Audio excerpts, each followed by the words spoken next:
ఆకాశవాణి ప్రాంతీయ వార్తలు చదువుతున్నది పొన్నగంటి సుధా. ముందుగా ముఖ్యాంశాలు. సముద్ర భద్రతను మరింత పటిష్టం చేసేందుకు దృష్టి సారిస్తున్నామని కేంద్ర రక్షణ శాఖ మంత్రి రాజ్నాథ్ సింగ్ స్పష్టం చేశారు. ఇటీవల ప్రమాణ స్వీకారం చేసిన మంత్రులకు ఈరోజు రాష్ట్ర ప్రభుత్వం శాఖలు కేటాయించింది. ఆంధ్రప్రదేశ్ రాష్ట్రానికి ఐటీ, ఎలక్ట్రానిక్స్ పరిశ్రమలను ఆకర్షించేలా ప్రణాళిక రూపొందిస్తామని నూతన ఐటీ శాఖ మంత్రి నారా లోకేష్ వెల్లడించారు. రాష్ట్రంలో సామాజిక భద్రత పెన్షన్ పెంచుతూ ప్రభుత్వ ప్రధాన కార్యదర్శి నీరబ్ కుమార్ ప్రసాద్ ఉత్తర్వులు జారీ చేశారు. ఇక వార్తల వివరాలు. భారత్ తన మిత్రదేశాలతో సురక్షితంగా ఉంటూ పరస్పర ప్రగతి సాధించేందుకు కృషి చేస్తోందని కేంద్ర రక్షణ శాఖ మంత్రి రాజ్నాథ్ సింగ్ పేర్కొన్నారు.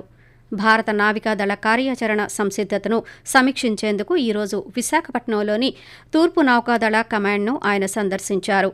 వరుసగా రెండవసారి రక్షణ శాఖ మంత్రిగా బాధ్యతలు స్వీకరించిన రాజ్నాథ్ సింగ్ మొదటి పర్యటన డే ఎట్ సీలో భాగంగా ఐఎన్ఎస్ జలాశ్వ యుద్దనౌకలో బయలుదేరారు. ఈ సందర్భంగా ఆయన వివిధ నౌకలు, జలాంతర్గామి, కమాండ్ విమానాల ద్వారా డైనమిక్ కార్యకలాపాలను వీక్షించారు. ఆయనతో పాటు naval staff chief admiral Dinesh K Tripathi, flag officer, commanding chief, eastern naval command vice admiral Rajesh Pendharkar ఉన్నారు. భారత నావికాదళం కార్యాచరణకు సిద్ధంగా ఉన్నందుకు, హిందూ మహాసముద్ర ప్రాంతంలో మొదటి ప్రతిస్పందనదారుగా ఉద్భవించినందుకు తూర్పు నౌకాదళ అధికారులను ఆయన ప్రశంసించారు. సముద్ర భద్రతను మరింత పటిష్టం చేసేందుకు దృష్టి కేంద్రీకరిస్తున్నామని రాజ్నాథ్ సింగ్ స్పష్టం చేశారు. రాష్ట్రంలో ఇటీవల ప్రమాణ స్వీకారం చేసిన మంత్రులకు శాఖలు కేటాయిస్తూ ప్రభుత్వం ఈరోజు ఉత్తర్వులు జారీ చేసింది. జనసేన పార్టీ అధ్యక్షులు కె పవన్ కళ్యాణ్ను ఉప ముఖ్యమంత్రిగా నియమించడంతో పాటు పంచాయతీరాజ్, గ్రామీణాభివృద్ధి, అటవీ, పర్యావరణం, సైన్స్ అండ్ టెక్నాలజీ శాఖల బాధ్యతలు కేటాయించారు. నారా లోకేష్కు మానవ వనరుల అభివృద్ధి, ఐటీ, ఎలక్ట్రానిక్స్, కమ్యూనికేషన్ శాఖలు, అచ్చెన్నాయుడుకు వ్యవసాయ శాఖ, నాదెండ్ల మనోహర్కు ఆహార, పౌర సరఫరాల శాఖ, పొంగూరు నారాయణకు పురపాలక శాఖ, పట్టణాభివృద్ధి శాఖలు కేటాయించగా హోంమంత్రిగా వంగలపూడి అనిత, ఆర్థిక శాఖ మంత్రిగా పయ్యావుల కేశవులను నియమిస్తూ రాష్ట్ర ప్రభుత్వం ఉత్తర్వులు జారీ చేసింది. కాగా ముఖ్యమంత్రి చంద్రబాబు నాయుడు, పవన్ కళ్యాణ్ ఇతర మంత్రులకు శుభాకాంక్షలు తెలియజేశారు. రాష్ట్రంలో సామాజిక భద్రతా పెన్షన్ పెంచుతూ ప్రభుత్వ ప్రధాన కార్యదర్శి నీరబ్ కుమార్ ప్రసాద్ ఈరోజు ఉత్తర్వులు జారీ చేశారు. వైఎస్సార్ పెన్షన్ కానుక పేరును ఎన్టీఆర్ భరోసా పెన్షన్ పథకంగా పునరుద్ధరించారు. రాష్ట్రంలో ప్రస్తుతం వృద్ధులు, వితంతువులు, ఒంటరి మహిళలు, చేనేత కార్మికులు, కల్లుగీత కార్మికులు, మత్స్యకారులు, చర్మకారులు, డప్పు కళాకారులు, హిజ్రాలు, హెచ్ఐవి బాధితులు, కళాకారులకు ప్రతి నెల అందుతున్న 3,000 రూపాయలను 4,000కు పెంచారు.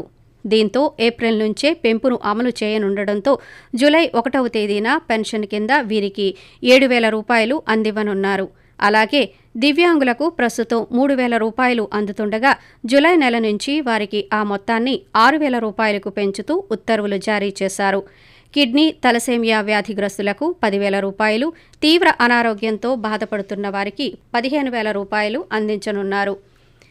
నైరుతి రుతుపవనాల ప్రభావంతో రాష్ట్రంలో రాబోయే 2 రోజుల్లో తేలికపాటి నుంచి ఒక మోస్తరు వర్షం లేదా ఉరుములతో కూడిన జల్లులు 1-2 చోట్ల కురిసే అవకాశం ఉందని అమరావతిలోని భారత వాతావరణ కేంద్రం తెలిపింది.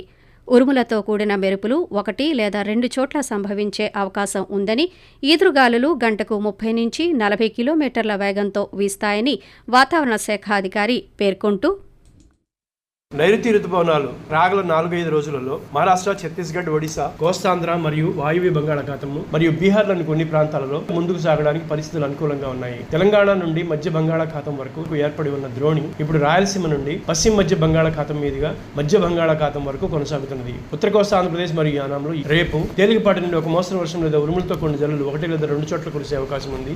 ఈదురుగాలులు గంటకు 30-40 కిలోమీటర్ల వేగంతో వీచే అవకాశం ఉంది. దక్షిణ కోస్తా ఆంధ్రప్రదేశ్ లో తేలికపాటి నుండి ఒక మోస్తరు వర్షం లేదా ఉరుములతో కొన్ని జల్లులు 1 లేదా 2 చోట్ల కురిసే అవకాశం ఉంది. ఉరుములతో కొన్ని మెరుపులు 1 లేదా 2 చోట్ల సంభవించే అవకాశం ఉంది. ఆంధ్రప్రదేశ్లో వచ్చే 5 ఏళ్లలో 20 లక్షల ఉద్యోగాల కల్పనే లక్ష్యంగా పనిచేస్తామని రాష్ట్ర ఐటీ, విద్యాశాఖ మంత్రి నారా లోకేష్ పేర్కొన్నారు. ఈరోజు పాత్రికేయుల సమావేశంలో ఆయన మాట్లాడుతూ వివిధ రాష్ట్రాలకు వలస వెళ్లిన యువతకు స్థానికంగానే ఉద్యోగాలు కల్పించేలా కృషి చేస్తామన్నారు. పరిశ్రమల్లో ఉద్యోగాలు సాధించేందుకు యువతకు నైపుణ్య శిక్షణ అందిస్తామని, రాష్ట్రంలో ఐటీ, ఎలక్ట్రానిక్స్ పరిశ్రమలను ఆకర్షించేలా ప్రణాళికలు రూపొందిస్తామని మంత్రి తెలిపారు. ఆకాశవాణి ప్రాంతీయ వార్తలు వింటున్నారు. ఈరోజు రక్తదాన దినోత్సవాన్ని ప్రపంచవ్యాప్తంగా జరుపుకుంటున్నాం.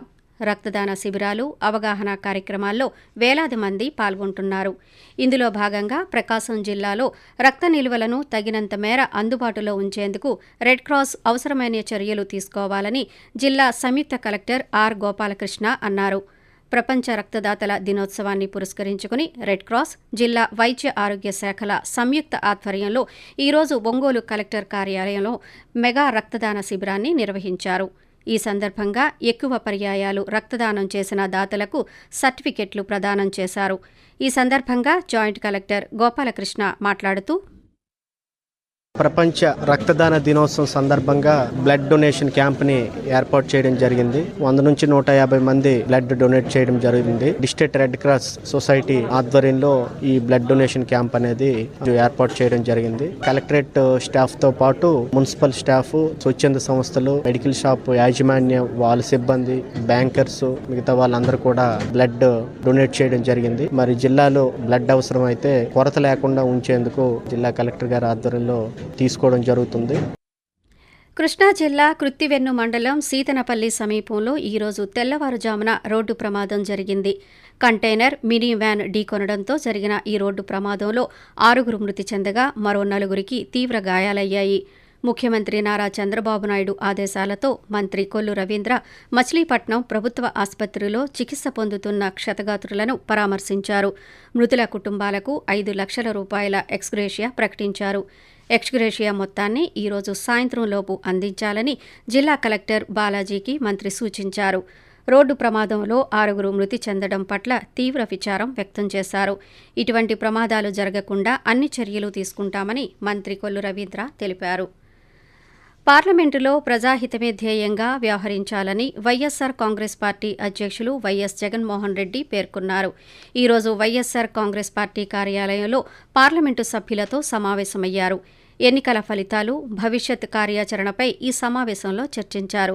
ఈ సందర్భంగా వైఎస్ జగన్మోహన్ రెడ్డి మాట్లాడుతూ, రాష్ట్ర ప్రయోజనాలు, దేశ ప్రయోజనాలను దృష్టిలో ఉంచుకుని అంశాల వారీగానే మద్దతు ఇవ్వాలని, పార్టీ విధి విధానాల ప్రకారం పార్లమెంటు సభ్యులు ముందుకు సాగాలని సూచించారు. పార్లమెంటులో వైఎస్సార్ కాంగ్రెస్ పార్టీకి 11 మంది రాజ్యసభ సభ్యులు, 4 లోక్సభ సభ్యులతో కలిపి మొత్తంగా 15 మంది ఎంపీలు ఉన్నారని అన్నారు.